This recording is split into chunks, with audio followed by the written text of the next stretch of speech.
Hi friends, नमस्कार, जय जगन्नाथ। आपण मैंने केमती अच्छा भल अच्छा ना। तो आसतु आज गोटे नुआ रेसिपी देखिया बैगण नड़िया मसला केमती प्रस्तुत हुए। आसतु देखा देखो बैगण नड़िया मसला प्रस्तुत कर रखी। फास्ट बैगण को काटिना हलदी गोल पियाज रसुण टमाटो कंचा लंका काटिना रखी। मिल्क मेकर नहीं जाइए लंका पाउडर हलदी गुंड लुण आड़िया तो स्टार्ट करेंगे। चलते तो फास्ट मु कड़े तेल पकईकिना बैगन टी को भाजी नेबी। चलते बैगन को भाजी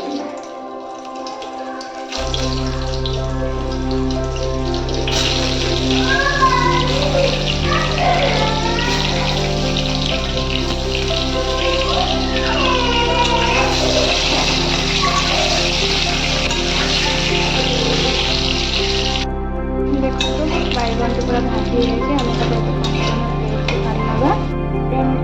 काटिक रखी मसला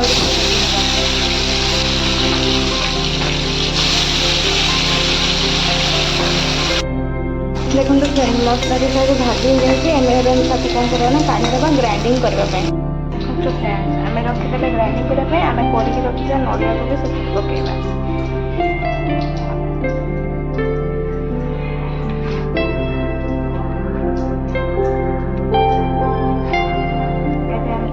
ग्राइंडिंग करदे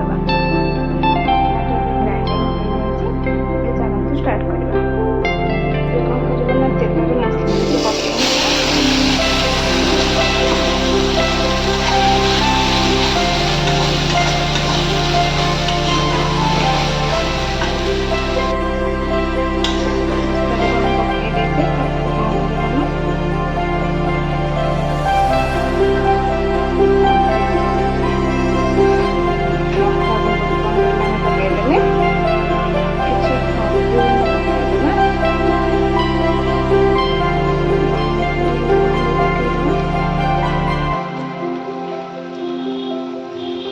किसी समय तक कषि ना कि मसलाटा भी रेडी है। एवं तादेह आम कौन कर मिल्क को देदेबा।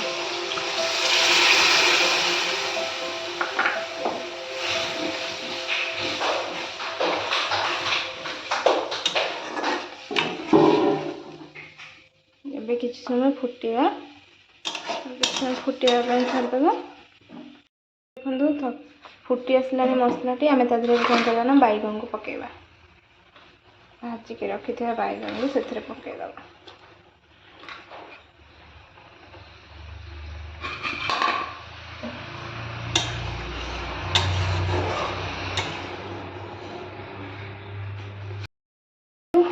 प्रस्तुत होगा। ये कौन करना आम गैस टी को बंद करना।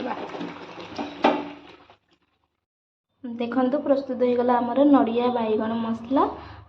निश्चय आपण घरे ट्राए करूँ और खातु कमेंट मध्यम जनइबे केमती होली। तो यहाँ भात रे खाई पारे रुटी रे भी खाई पारे। विशेषकर रुटी रे बहुत भल लगे।